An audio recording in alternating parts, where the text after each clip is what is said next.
ఆ వీధిలో ఇప్పుడు చూడండి, ఇక్కడ మనం ప్రార్థన అవుతుంది, ఇదే ఇల్లు అనుకుందాం.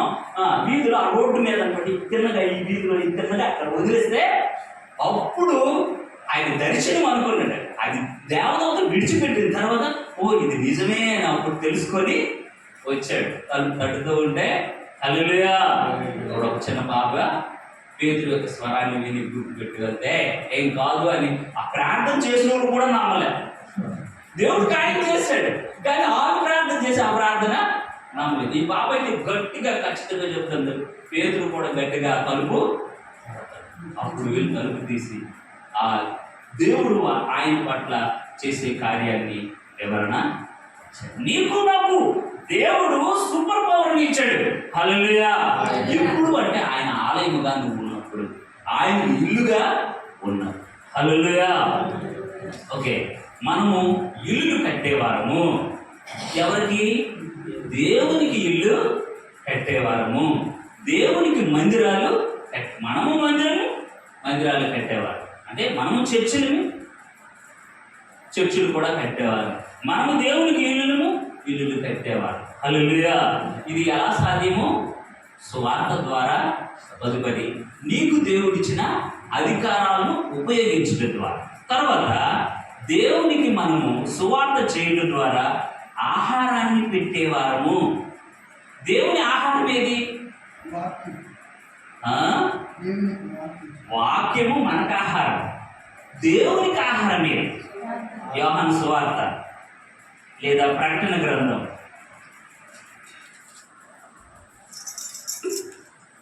చూడండి, ప్రకటన గ్రంథం 3వ అధ్యాయం 20వ వచనం. ఇదిగో నేను తలుపునంత నిలుచుండి తట్టుచున్నాను. తలుపు తీసిన ఎడల నేను అతని వద్దకు వచ్చి అతనితో నేను నాతో కూడా అతను భోజనం చేయడము. అదండి.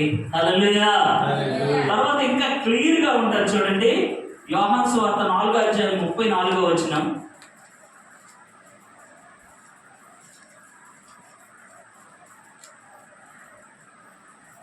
యోహాను 4:34. అదే బైబిల్లో యేసు వారిని చూచి నన్ను పంపిన వారి చిత్తము నెరవేర్చుటయు ఆయన పని తుదముట్టించుటయు నాకు ఆహారమై ఉన్నది. అదండి. అయితే ఆయన పని ఏంటి? లోకాసు వార్త 19వ అధ్యాయం 10వ వచనం. నశించిన దానిని వెతికి రక్షించుటకే దేవుడి లోకానికి వచ్చాడు. హల్లెలూయా. కనుక యేసయ్యకు నువ్వు భోజనం పెడతావా? యేసయ్య ఏమన్నాడు దర్శన? ఆయన పనులమైన మనల్ని చేర్చుకుంటే దేవుడిని చేర్చుకున్నట్ట. మనకి అన్నం పెడితే దేవుడికి పెట్టినట్టట. మనకి గిన్నెడు దేవుడు నమ్ముకున్న వ్యక్తికి ఒక గిన్నెడు చలిని ఇస్తే చాలు పరలోక రాజ్యంలో జ్ఞాపకం ఉంటాయి. ఆయన పనులమైన మనకి మత్తయి సువార్త 10వ అధ్యాయము 41 నుండి 40 నుండి 42 వచనాల్లో రాయబడింది నేను చెప్పిన మాట. ప్రవక్త అని ప్రవక్తను చేర్చుకున్నవాడు ప్రవక్త ఫలం పొందుకుంటాడు. నీతిమంతుడు అని నీతిమంతుని చేర్చుకున్నవాడు నీతిమంతుని ఫలాన్ని పొందుకుంటాడు. ఓకే, మధ్యవర్తులమైన మనకే దేవుడు ఎంత ఒకరికి గిన్నెడు చన్నీళ్ళు మాత్రము త్రాగనిచ్చెను, ఎంత మాత్రమును పోగొట్టుకున్నాడని నిశ్చయముగా చెప్తున్నాడు. ఓకే, ఆయన పరివారమైన మనకి చేస్తేనే అంతాదిక్కదట. డైరెక్ట్ గా ఆయనకే మనం భోజనం పెడితే, డైరెక్ట్ గా ఆయనకే మనం నీళ్ళు ఇస్తే ఏంటి ఆయన భోజనం? ఏంటి ఆయన పానం? ఏంటి? ఒక నశించే ఆత్మ దేవుని యొద్దకి.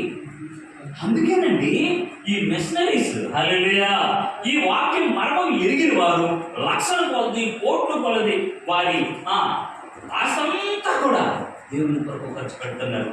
ఒక్క ఆత్మ వస్తే చాలు దేవునికి భోజనం పెట్టినట్టు. ఒక దేవునికైనా ఏ మనుషుడైతే వస్తాడో ఆ మనుషుడికి కూడా భోజనం పెట్టినట్టు ప్రకటన ఇప్పుడు చదువుకున్న రెఫరెన్స్ ప్రకారం.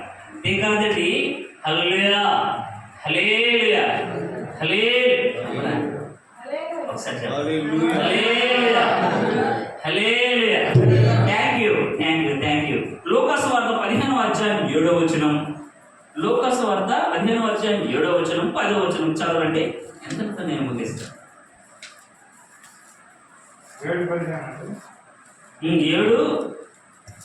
15వ అధ్యాయం 7వ వచనం.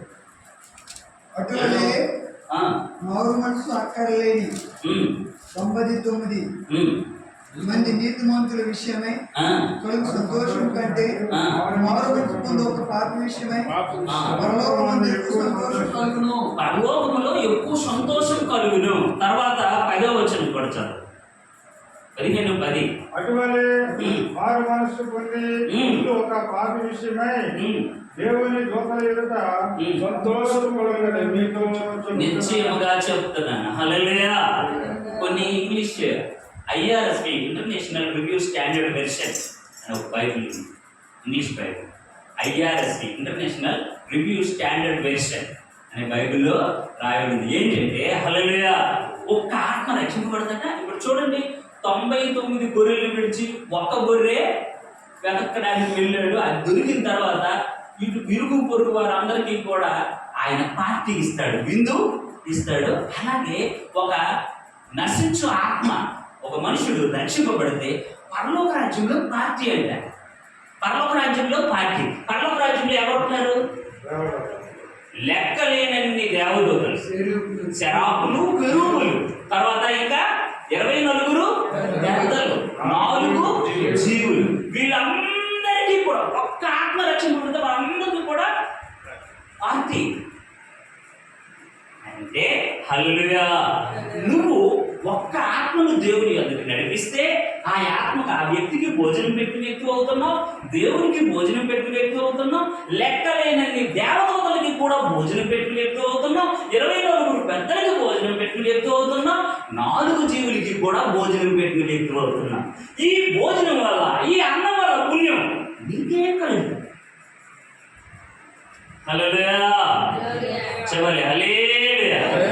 ఆ భోజనం పెట్టే ఆధిక్యత, దేవునికి భోజనం పెట్టే ఆధిక్యత నీకు ఇచ్చాడు దేవుడు. అందుకే ఈ భూమి మీద కానీ పరలోకంలో కానీ ఉన్నతమైన పని ఇదిగే. దేవదూతలకు లేని ఆధిక్యత దేవుడు నీకు నాకు ఇచ్చాడు. హల్లెలూయా. కానీ ఇది మనసు కష్టమైన సులువైనది కాదు. క్రీస్తులో ఉన్న వారికి అంత కష్టమైనది. హల్లెలూయా. దేవుని ఆత్మ ద్వారా మనం సాధించుకోగలం. అసలు మనకు దేవుడు ఆ పనిలో పెట్టాడు, ఆ పవర్స్ మనకి ఇచ్చాడు. హల్లెలూయా. ఆయన మనలో ఉండి జరిగిస్తూ ఉంటాడు. అయితే ఇంతవరకు నువ్వు దేవునిలోకి వచ్చావు, దేవుని సేవలోకి వచ్చావు. ఎన్నిసార్లు దేవుడికి భోజనం, ఎన్నిసార్లు పరలోక రాజ్యంలో నువ్వు పార్టీ, నీ మూలంగా పార్టీ జరిగింది. దేవదూతలకి లెక్కలేనన్ని కోట్ల దేవదూతలకి, 24 పెద్దలకి, 4 జీవులకి. పోనీ ఎన్నోసార్లు ఒక్కసారైనా నువ్వు భోజనం పెట్టావా? దేవుడికి భోజనం పెట్టావా? దేవదూతలకు భోజనం ఇక్కడ పెడితేనే పరలోకం చేరుతారు, లేకపోతే. ఎందుకంటే యోహాను సువార్త 15వ అధ్యాయంలో రాయబడింది, మీరు బహుగా ఫలించడం వలన నా తండ్రి మహిమపరచబడును, ఇందు మూలమున మీరు నాకు శిష్యులవుదురు. హల్లెలూయా. ఏదో బకెట్ మినిస్ట్రీ చేస్తే మాత్రం పాలములు ఉండవు. బకెట్ మినిస్ట్రీ ఉంది తెలుసా? హల్లెలూయా. బకెట్ మినిస్ట్రీ, బకెట్ పరిచయం, బుట్ట మినిస్ట్రీ.